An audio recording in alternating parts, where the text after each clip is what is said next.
You ask Tiger to solve. This deals with linear equations with one unknown.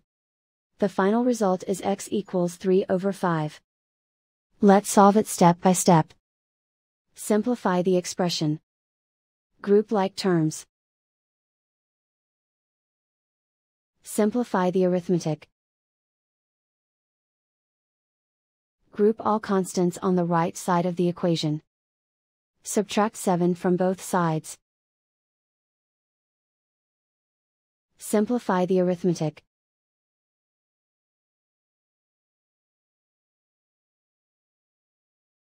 Isolate the x. Divide both sides by 10.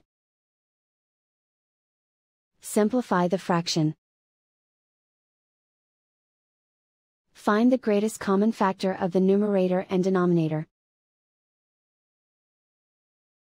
Factor out and cancel the greatest common factor.